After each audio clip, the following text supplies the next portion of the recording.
Well. How's it going? Hello. Hello and Hello. welcome. Welcome. Welcome, everybody, to episode 79 of Brews Less Travel, the podcast exploring the best craft beer scenes across the U.S. I'm your host, Brian, and once again, I am joined by our wonderful co-host for the San Diego-focused episodes, Mike Birch. Mike, how's it going? Hello, Brian. It's going really well. Thank you. It's been a pleasure to be here with you this month. And it's been a whirlwind of fun activities we've had every week. We've had a really good time and I hope to come back and do it again in the future. Yes, Maybe a whirlwind, as some would a say. whirlwind for sure. Yes. And we've enjoyed great beers. We have enjoyed great beers. We have another great beer to enjoy. San Diego's a wonderful place, and we're definitely gonna talk more about it tonight. And yeah. I don't know if it's been brought up before, but I love the theme music to the podcast. Oh, well, thank you. I don't know why I said Did thank you you. write that? Absolutely not. No, absolutely not. No.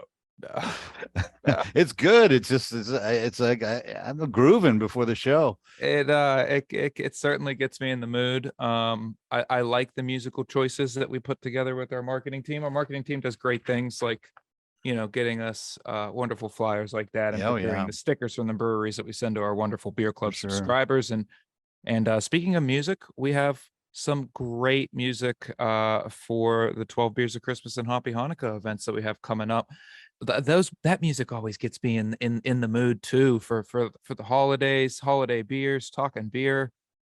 Right on. 19 days of straight live streams. It's gonna be fun. Nine to every day we're doing a live stream. Every day we'll have a live stream from the first night of Hanukkah, which I believe is the 18th of December, all the way to the 12th day after Christmas, which is January 5th. That's So all the way fantastic. through. Yeah. We got some killer breweries we're featuring. Awesome stuff. Yeah, so head over to brewvana.com to check out that stuff. Gonna be a lot of fun. As we mentioned earlier, this month, great breweries in there, including our friends at Equilibrium in Middletown, New York, and our good friends, good Brews Less Traveled friends at Good Life Brewing Company up in Bend, Oregon, amongst a litany of other great breweries and beers, a variety of beer styles. We're gonna have, sour beers, lager beers, hoppy beers, and we're gonna have great guests, like we have a great guest tonight. So Very that's my good. segue. Looking forward to that for sure. That's my segue. That's my segue there. We got a great episode tonight. Do you know we're closing out our month of San Diego, our San Diego month, with one more beer from our friends at Abnormal. We kicked off the month with them and they're coming back around again. Right. Let's go ahead and crack that final beer. This is the Abnormal Blonde Ale, a light drinking beer. Is 4% alcohol. It's made with nugget and citra hops, and should be clean and crisp and easy to drink. So let's get that in a glass here. Yeah, full transparency. I just got back from the climbing gym like a half an hour ago, and I feel like Okay. this is the best post workout that I could have. Well, cheers, everyone. Happy Cheers. holidays. Yeah, we're getting there, huh? We're in the official holiday season. We have eclipsed Thanksgiving. We are now officially in the holidays. Right on. Yeah, I Ooh, like this this. is Got nice. nice sweet flavor to it. Almost like a Helles lager, but it's a blonde ale. So Yeah, a little bit more bite than a Helles lager. Nice orange, citrusy, pithy character coming from the citra hops, certainly. Oh boy, I'm disappointed. This is the only one I have of these. it's delightful. Very nice. And I hope we're enjoying it out there on the live stream as well. I hope is there a beer club for December? Yeah, well, BLT? yeah. Oh my God, yeah. So in addition to all these holiday live streams, we're also going to have Brews Less Traveled continues next month in a new city. And I look forward to seeing what that city will be. Yeah, Nick, if we tally them all up, it's going to be 23 live streams from your friends at Brewvana all throughout December. fantastic. I mean, I'm glad to be a small part of it. yeah, and I mean, I and nothing's official, but I could see a way that you could come back for some of those live streams. You joined us for the wonderful New Year's Eve stream last year. That's right. The illustrious Brewvana game show. It may come back. I made a comeback at the end. I did not end up winning, but the beginning, there's some questions that people just got freaked by my answers. I forget what they were, but they were disturbing, I guess. Well, I'm glad I don't remember what they were, because it was upsetting to people, but I stand by them. I don't know if these are recorded. It was just live at the time, so I don't know what if you can't find that anywhere. You can find those videos on YouTube, Mike. So nothing on the internet dies. It all lives forever. Well, if I do one of the December live streams, I'll make sure I go back and do my research on my own weird answers. Great. Well, let's bring on our guest. We got a great guest tonight. We're super excited. Hopefully he can bail us out of this, whatever this talk is. We're doing fine. He's the manager at Virgin Beer. He's on the board of directors for the San Diego Brewers Guild, and he's an instructor for the Business of Craft Beer program at San Diego State University. Please welcome our guest this evening, Jake Nunes. Hello, gentlemen. Hello, Jake. Glad to be here tonight. Thank you. We're very happy to have you. I'm excited to get into this talk, but as always, we get started with our quick sip questions here at Brews Less Travel. These are fast questions, fast answers that'll help us get to know you fast. Some fun questions we have to get started here. Jake, are you ready? Fun. Let's do it. Okay. Favorite beer not made in San Diego? Top of my head, I'd say Black Tuesday from the brewery in Placentia, California. Good, quick answer. Very nice. Can't go wrong with the brewery. Heck yeah. First job in the industry?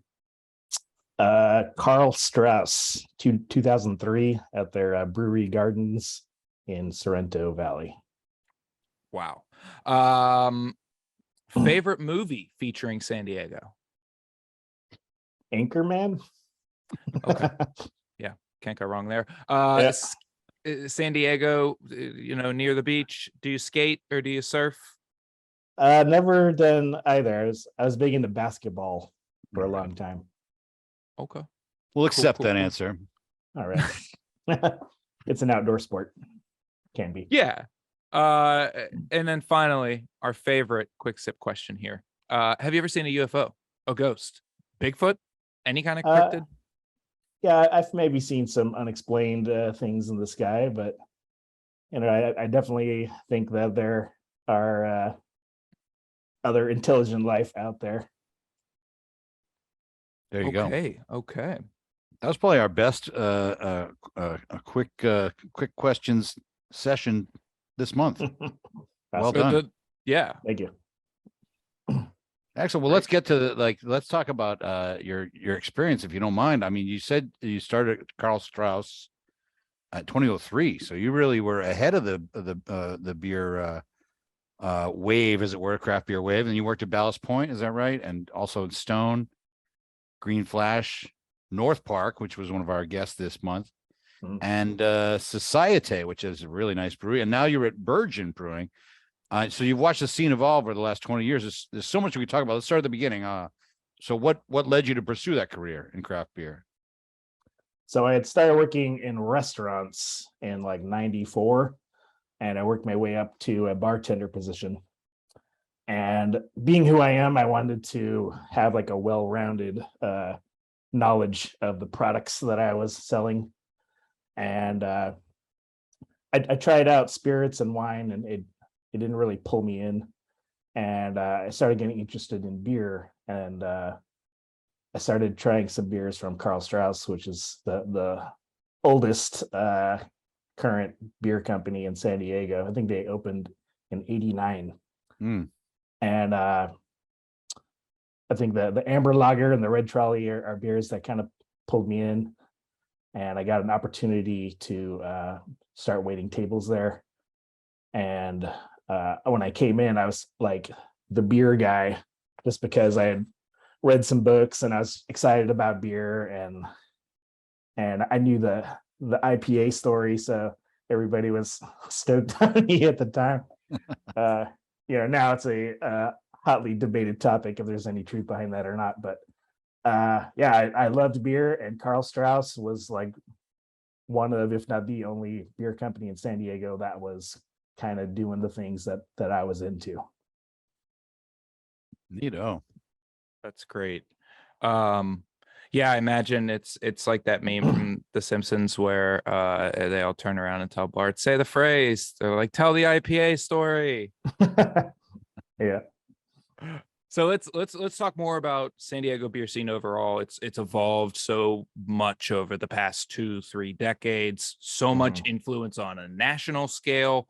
As a craft beer enthusiast and somebody working in the industry over these past 2 decades, what makes the scene so special in your opinion? I think it revolves around the people. I think there are a lot of talented and passionate people in San Diego. Like some people say that the water hardness makes hoppy beers taste better, but I really feel like it's about the passionate people in San Diego that really drive the industry here.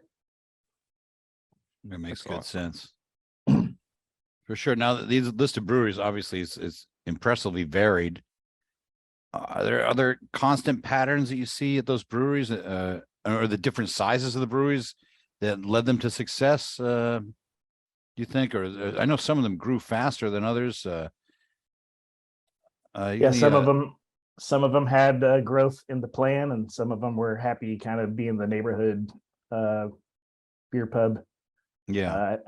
I really enjoy the variety of the experience that I've had in the past. Everybody kind of does their thing a little bit different, but the same.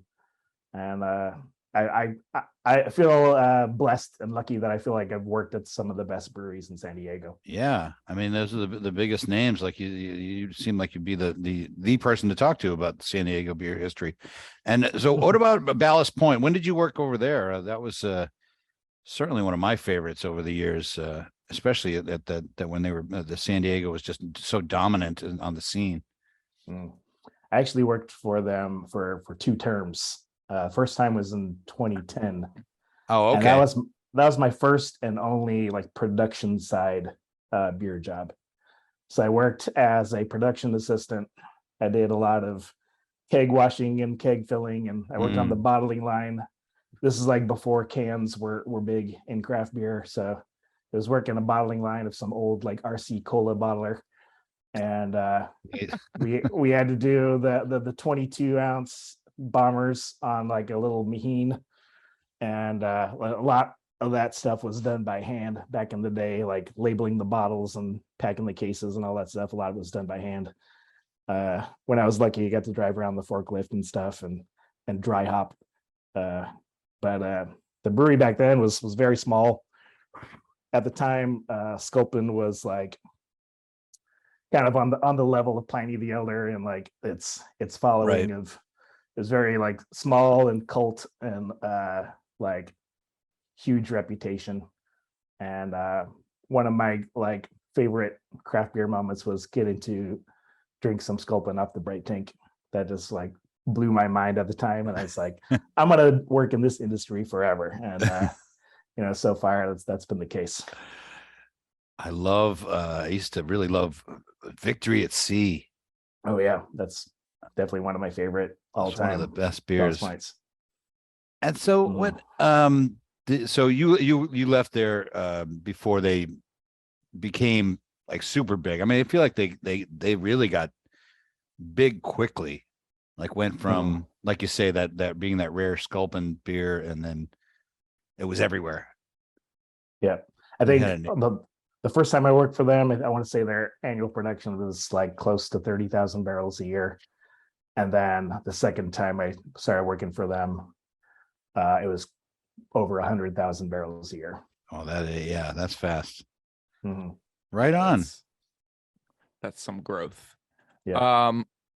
So that's funny you mentioned, you did the kind of the back of house stint at Ballast Point, and everything else has kind of been front of the house, front of house. What do you think are some things that front of house and taproom environment and staff could learn from the processes and systems that happen behind the scenes in the brew house and on the packaging line?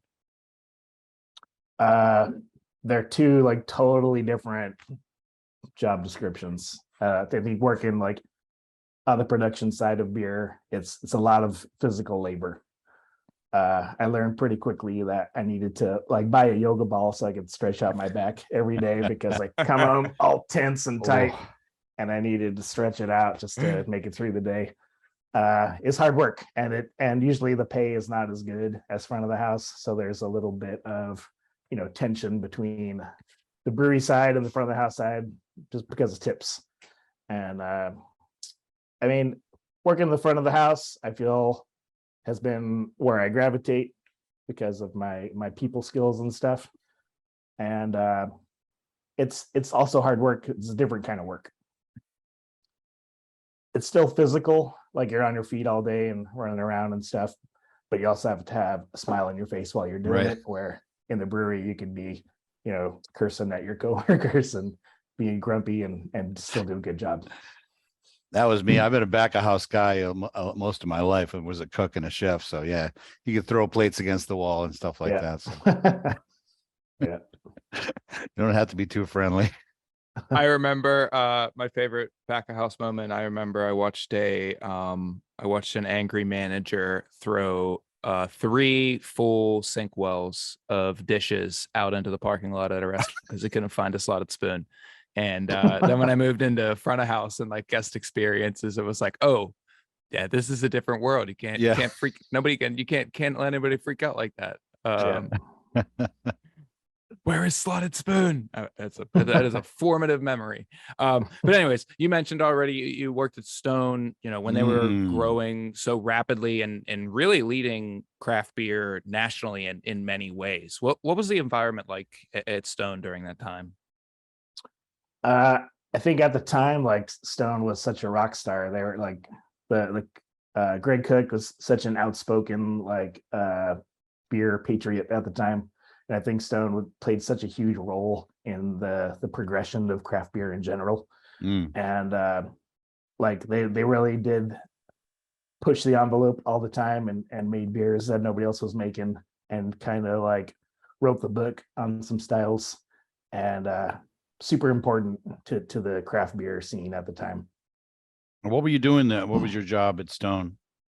I was the bar manager for their bistro in Escondido, the World Bistro and Gardens. Oh, fantastic! Yeah, I mean that's a big job. It must have been very popular, very busy. Oh man, yeah, very huge place. I've worked at very few jobs that did the kind of volume that Stone did at the time. Yeah. Oh man, imagine. That was certainly my favorite brewery for a long time. Like just Stone IPA was. I would just tell people this is the best IPA in the world. Yeah, you can't. I was a big Ruination guy. Yeah, Ruination, and a huge Imperial Russian Stout guy too. Oh yeah, yeah. They did it all. They did it all at Stone. Yeah, you guys were heroes. Chocovesa, yeah. I mean that was a big one for me. And still doing it. Yeah. Still influential in many ways. Dang, I had a thread there and just completely. You mentioned in a discussion we had earlier that you've met a bunch of celebrities while working in craft beer. Was that at the big Stone facility, or was that at other places? Yeah, a few of them were at Stone for sure.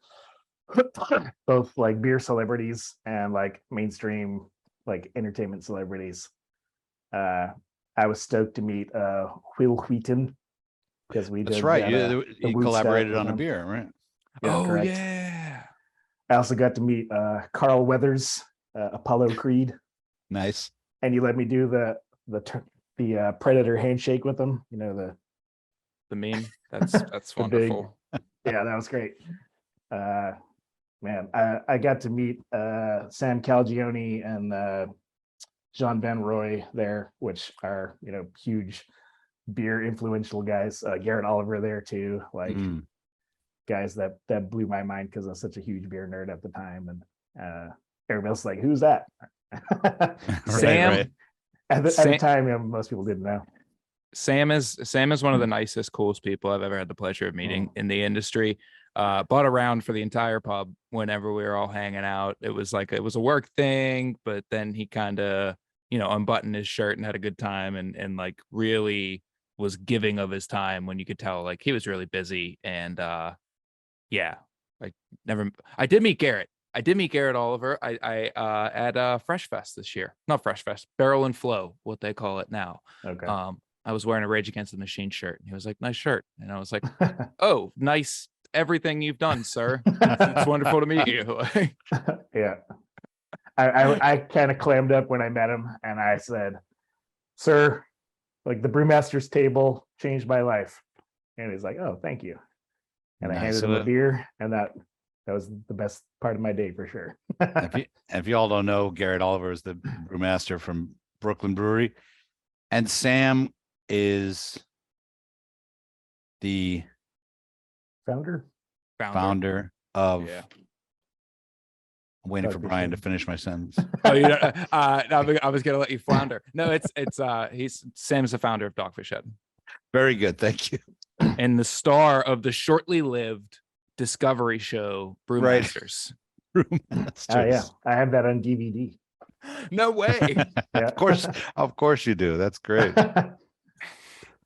And what about now? You're at San Diego State University, and you have a beer program. Now I know a lot of colleges don't have beer program. I know the list is growing, but you've been there for 10 years. Is that right? That's right. It'll be 10 years in a few months. And can you tell us a little bit about the program and what that entails and how it's evolved over the last decade? Absolutely. So the official title is the Business of Craft Beer certificate program. So it goes through the extended studies, so you don't have to be a student of the university to take these classes. Okay. Now the campus is called SDSU World Campus, but they are more like business focused courses in the world of craft beer. So not so much like brewing and brewing science and stuff, but more like hospitality, sales, marketing, distribution, brewery startup, draft maintenance, and draft systems in general. So a lot of different areas, and you can just take classes a la carte if you're interested in learning about certain things, or you can put together a body of work to earn a professional certificate. And there's a level 1 and a level 2. And how is that like compared to like a Cicerone program? So the Cicerone is like a certification that you can earn through testing. And the SDSU program is like in-person or online courses. And there's some overlap, like you can learn things from the SDSU program that will help you in the Cicerone testing. But we do like in-person, like the classes that I teach are in-person beer tasting classes.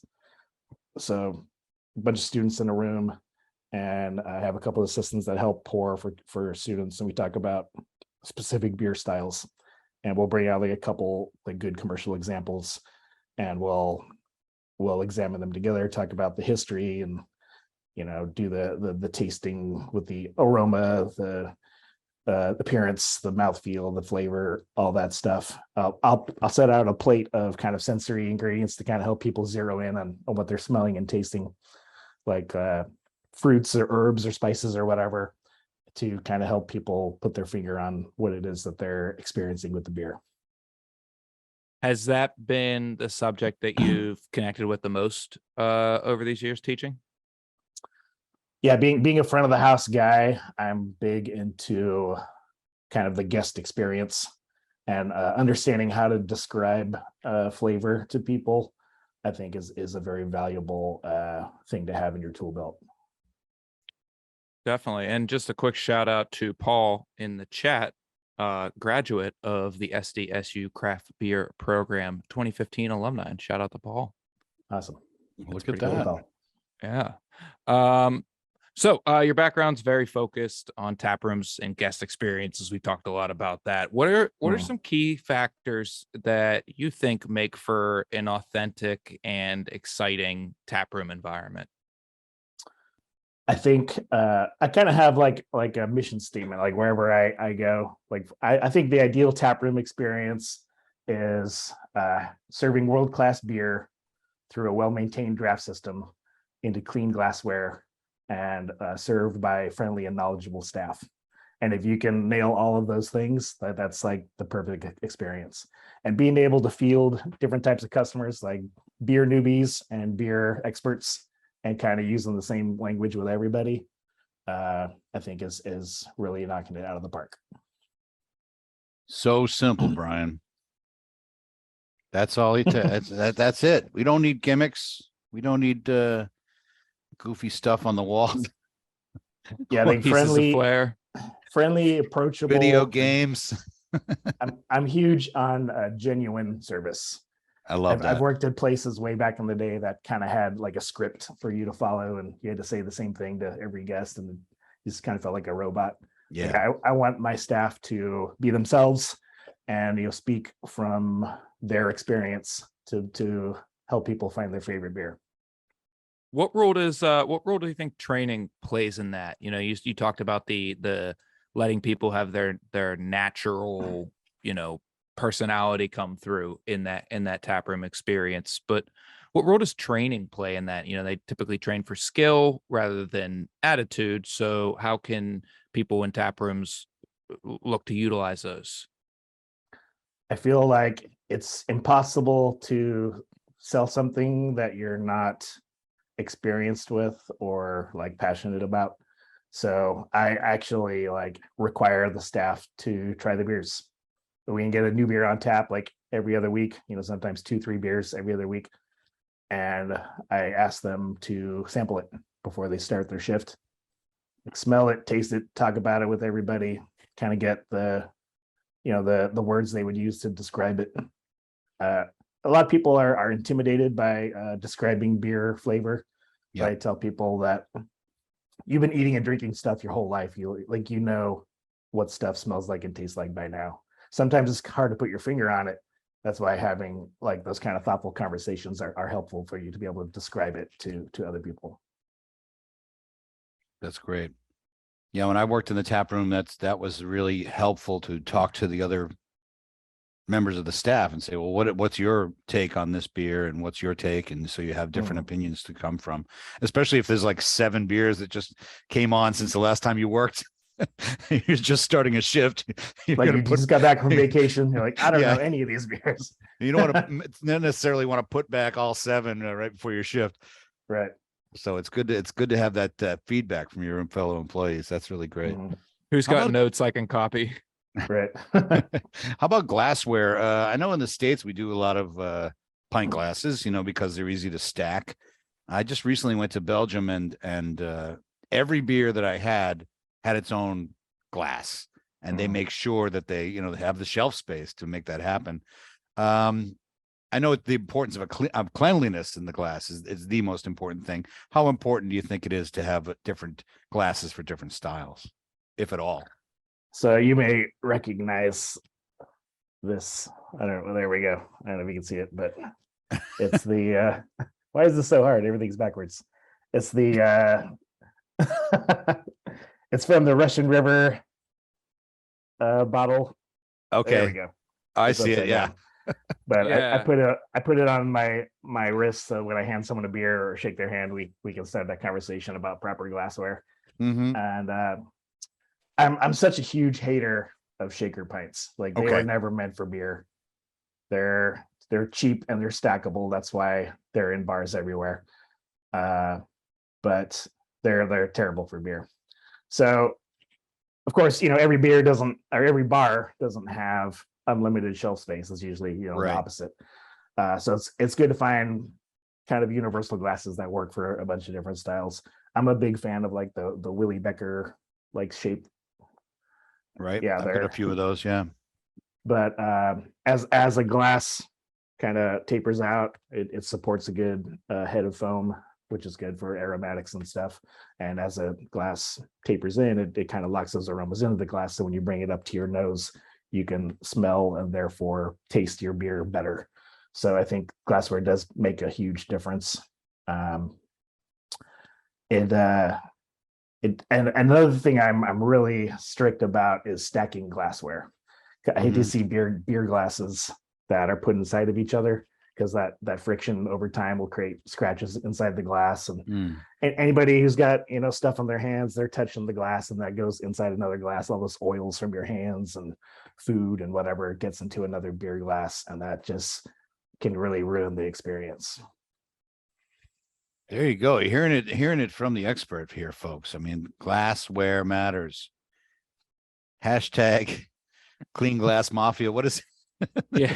Yeah. The dirty Proper- glass mafia. proper yeah. glassware? Dirty glass Yeah. mafia. Watch out, the DGM will get you. Don't Oh, post those man. pictures with bubbles all over your glass. Oh, I know. I've seen people get raked across the coals for that. Yeah, on Facebook and stuff. Yeah, usually As- 3 different types of glassware is pretty good. Like Okay. a snifter, a pint-ish glass, and maybe like a tall like Pilsner lager glass, or Mhm. like if you do half pours, like a kind of a short pour glass, and that's probably pretty good. There you Maybe go. a tulip. Yeah. Right on. I love it.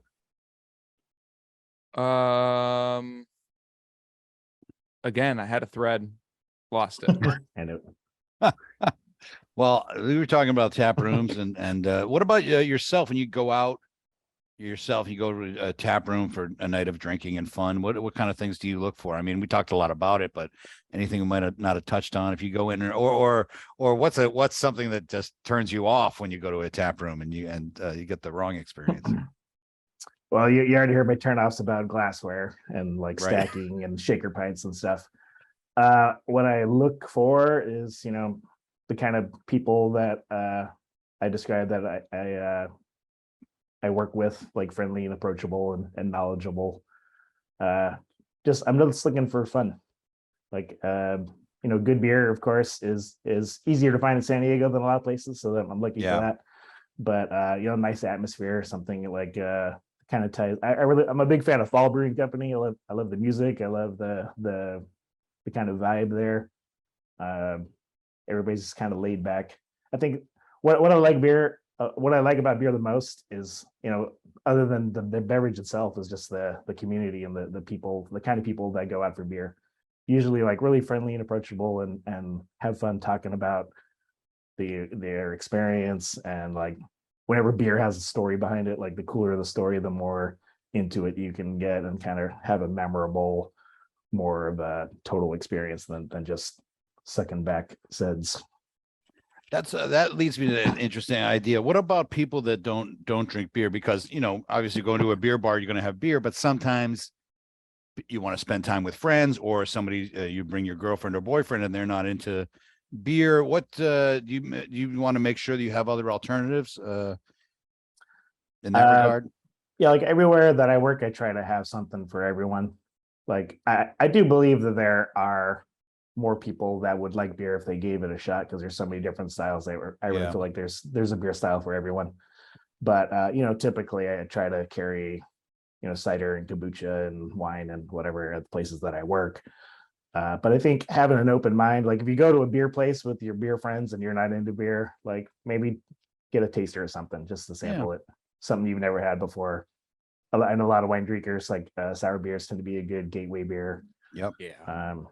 A lot of people are afraid of dark beer. They think that it's going to be so like roasty and bold, but I mean, hand somebody a Schwartz beer that's such an approachable style. Like it's super black in color, but it's like an easy drinking beer. So I think this beer gets a bad rap with a lot of people. IPAs, 15 years ago were such hot bombs, and they were known for trying to be as bitter as possible was kind of their target. But nowadays, West Coast IPAs are like so much more approachable, lower in bitterness, more tropical and stuff. And the haze craze, these hazy IPAs are much lower in bitterness, much more fruit juice forward. They're like really approachable beers, and people who haven't had an IPA in a long time, like they've changed a lot, and they're a lot more friendly than they were. Yeah, I find that's the people that don't want to have a beer are the people that don't want to have that bitterness. Yep. Yeah, changing minds there's it's a noble pursuit. Get on board, folks. It's fun. Speaking of clean glassware, check out this glass. Look at that. Look at Hey, that. look at that lacing. Yeah. Oh, stuff. I clean that glass myself. Awesome. I Thank you, definitely have a Abnormal. dedicated beer sponge at home that only cleans beer glassware, and then it goes away in the cupboard so it doesn't get cross contaminated by the regular stuff. Wow. Okay. All right. Okay. I'll start doing that. That's great. Your own select beer sponge. That is great. Because I put almost everything in the dishwasher, and then I just except the beer glasses and certain Teflon things or knives. All right, we're getting too personal now in my life. La-di-da, Mr. Dishwasher Haver. Yeah. I've always had a dishwasher. Even though I lived in New York City, I had one like in Crazy. The early 90s. We had a small apartment, but it had a dishwasher. It was like this tiny hole in the wall place. But yeah, I think we moved in 92. So I've had one since then. I'm going on like 7 years without one, so I'm just bitter. Really? Yeah. You gotta change that, Brian. You deserve a dishwasher, my friend. Thank you for that. Tell my landlord. So, Jake, what is, other than craft beer, what is one thing you wished San Diego was more well known for?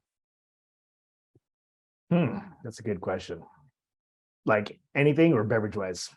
Anything. Yeah. As a city, it's so much associated with craft beer and in the zoo and like surf culture, beach culture. What do you wish people thought of more when they thought of San Diego? I think our cuisine is coming around. I got to say, like in my youth, like San Diego cuisine was kind of vanilla. But the last decade or so, they've made like huge strides, and like I feel like every year or so, there's like a couple more Michelin star restaurants in San Diego. So I think people are getting really serious about not only the craft beer in San Diego, but the food culture as well. You know what I've noticed in San Diego? I've only really gone there as a tourist. 3 times I've spent time in San Diego, and every time I go there, even though it's the second largest city in California, it has a kind of a small town feel to it. Everything is sort of centralized.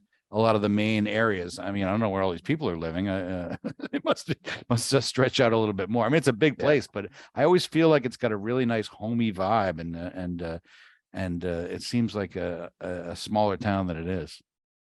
I like, the San Diego is pretty spread out, and I like how all of the different neighborhoods kind of have their own flair, and they're a few miles away from each other, but like totally different scene in each neighborhood.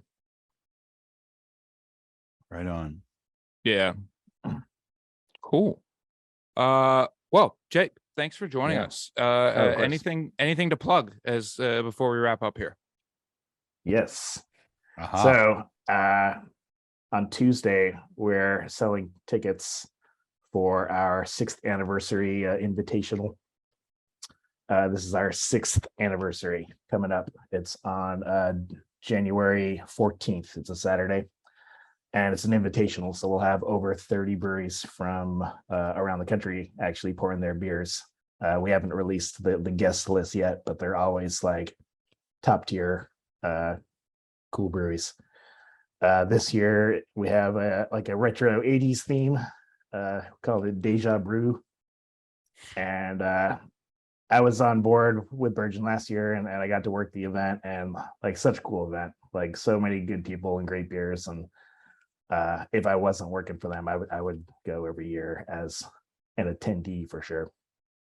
But tickets go on sale on Tuesday, December 6th, which I think will be probably before this podcast is ready for people to watch or listen to. So by the time you're hearing my voice, I think you should be able to buy tickets to our invitational on January 14th. Perfect. Most definitely. And where could people find those tickets? You could go to our website, virginbeer.com, or hop on our Instagram at virginbeer and follow the link tree to get tickets that way. Heck yeah. Heck yeah. Well, yeah, thanks again, Jake. Mike, final thoughts on San Diego as we close this out. San Diego. San Diego. Well, I like I said, great town. I've always enjoyed going there, and I hope to do some visits myself in the future. And I hope we can get some brews less traveled up here in the middle of California. I'll put a plug for Fresno. I also have my glass here is from Worcester, Massachusetts, which is another brews less traveled town, or should be. So there you go. I'll talk Worcester. about other towns. Love San Diego though. Yeah.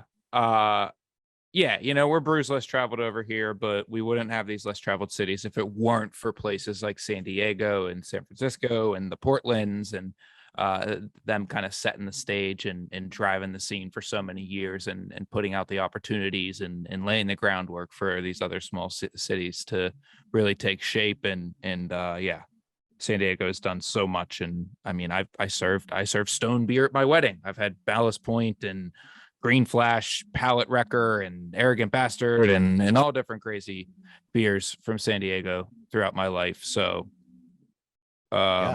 Still doing it now. I just got introduced to Societe, which is another place you worked. Beautiful beers. And is Belching Beaver, is that a San Diego brewery? Yep, they're in North County, San Diego. Yeah, just because I've been getting into them lately too. So, yeah, cool. Quick story, if I have time. Please. For a quick story. No, yeah, go ahead. Please. So working at Society was during the onset of the pandemic, so that was kind of an interesting tour with those guys. But one thing that was cool, we did a virtual event with the staff from Netflix. So they actually reached out to us. And we did like a virtual brewery tour and like guided beer tasting, myself and the CEO of Society, Doug. And we did it over Zoom, and it was super fun. We like shipped out beer to a bunch of addresses of the employees of Netflix, and we had ourselves a little virtual beer tasting, and it was super fun. Oh, fantastic. That's pretty cool. Yeah, I had your anniversary beer this year. Delicious. It was a very strong beer as well. I think it was a triple IPA. Very good. Really enjoyed that. All right. Well, thanks, Brian, for having me on this month. It's been a blast. Thanks for coming along, Mike. Thank you both. Oh, and we're getting a question about any hints. We're going to get any hints for our December BLT City. Well, trust the process, folks. You can find more from our featured brewery tonight at abnormalbeer.co. Shout out to all our featured San Diego breweries: Abnormal, North Park, and Pure Project. Shout out to our guests this month. Shout out to Mike, Laura, Ethan, and Glenn for holding it down while I jetted up to Boston for a wonderful work trip. You can find more from us at brewvana.com. Be sure to check out the holiday beer boxes, as the ordering cutoff is just days away. When this comes out. Lots of fun coming in December, as Mike and I have already talked about, including our next featured BLT city. Nothing more than that. Excited for that. Very excited for that. That will not be the last reference of that kind. That is my favorite show, and we are just going to talk about that in Saul the whole month, and awesome beers from that wonderful town, Duke City. I'm just going to say the name of it. Excited for that.